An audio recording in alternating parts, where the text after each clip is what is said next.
ಹಾಸನದ ಶಕ್ತಿ ದೇವತೆ ಹಾಸನಾಂಬೆ ತಾಯಿಯ ದರ್ಶನವನ್ನ ಮಾಜಿ ಸಚಿವ ಎಚ್.ಡಿ. ರೇವಣ್ಣ ಅವರು ಪಡೆದಿದ್ದಾರೆ. ಅವರು ಹಾಸನಾಂಬೆ ದರ್ಶನಕ್ಕೆ ಬಂದಂತ ಸಂದರ್ಭದಲ್ಲಿ ಹೈ ಡ್ರಾಮಾ ಸೃಷ್ಟಿಯಾಯಿತು. ಶಿಷ್ಟಾಚಾರ ನಿಯಮ ಪಾಲಿಸದ ರೇವಣ್ಣಗೆ ಅಧಿಕಾರಿಗಳು ಶಾಕ್ ಕೊಟ್ಟಿದ್ದಾರೆ. ಅಂದ್ರೆ ಈ ಬಾರಿ ನಿಯಮಗಳೆಲ್ಲ ಬದಲಾವಣೆ ಮಾಡಿಕೊಳ್ಳಲಾಗಿದೆ, ಅದನ್ನು ಅವರು ಪಾಲಿಸಲಿಲ್ಲ. ಇದರಿಂದ ಇಲಾಖೆಯ ಅಧಿಕಾರಿಗಳು ಅವರಿಗೆ ಶಾಕ್ ಕೊಟ್ಟರು. ಅವರು ಬಂದಂತ ಕಾರನ್ನು ತಡೆ ಹಿಡಿದ್ರು. 1000 ರೂಪಾಯಿ ಟಿಕೆಟ್ ಪಡೆದು ರೇವಣ್ಣ ಅವರು ಬಂದ್ರು ತಮ್ಮ ಪತ್ನಿಯ ಸಮೇತ. ಟಿಕೆಟ್ ನ ಕ್ಯೂ ಬಿಟ್ಟು ಮುಖ್ಯ ದ್ವಾರದಲ್ಲಿ ಬಂದ್ರು. ಈ ವೇಳೆ ಅಲ್ಲೊಂದು ಹೈ ಡ್ರಾಮಾ ಸೃಷ್ಟಿಯಾಯ್ತು. ಸಂಸದರ ಕಾರು ಒಳಗೆ ಬಂದಿಲ್ವಾ ಅಂತ ರೇವಣ್ಣ ಗರಂ ಆದ್ರು. ನನ್ನ ಕಾರನ್ನು ಯಾಕೆ ಬಿಡ್ಲಿಲ್ಲ, ಅವರ ಕಾರಿಗೆ ಹೆಂಗೆ ಬಿಟ್ರಿ ನೀವು, ಅವರಿಗೊಂದು ನ್ಯಾಯ ನನಗೊಂದು ನ್ಯಾಯನ ಅಂತ ಕಿಡಿಕಾರಿದ್ರು.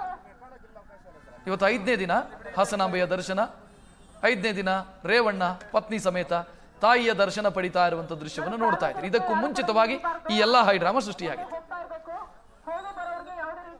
ಹಾಸನ ಕ್ಷೇತ್ರದಲ್ಲಿರುವಂಥ ಹಾಸನಾಂಬ ತಾಯಿಯ ದರ್ಶನವನ್ನು ನಾನು ಮತ್ತು ನಮ್ಮ ಯಜಮಾನರು ಒಟ್ಟಿಗೆ ಮಾಡಿದ್ದೀವಿ. ದೇವರಲ್ಲಿ ಕೇಳ್ಕೊಳ್ತೀನಿ, ಎಲ್ಲರಿಗೂ ಒಳ್ಳೇದು ಮಾಡಪ್ಪ ಅಂತ ಕೇಳ್ಕೊತೀನಿ. ಅದಿರುತ್ತೆ, ಅದೆಲ್ಲ ಹೇಳ್ಕೊಳಕ್ಕಾಗಲ್ಲ. ಹುಷಾರಾಗಿದ್ದಾರೆ ಇವತ್ತು ಡಿಸ್ಚಾರ್ಜು, ಹುಷಾರಾಗಿದ್ದಾರೆ. ಹೋಗಿದ್ವಿ,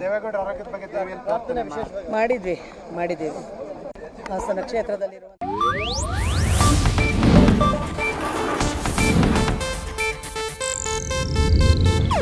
ಇದು ಏಷ್ಯಾನೆಟ್ ನ್ಯೂಸ್ ನೆಟ್ವರ್ಕ್ ಪ್ರಸ್ತುತಿ.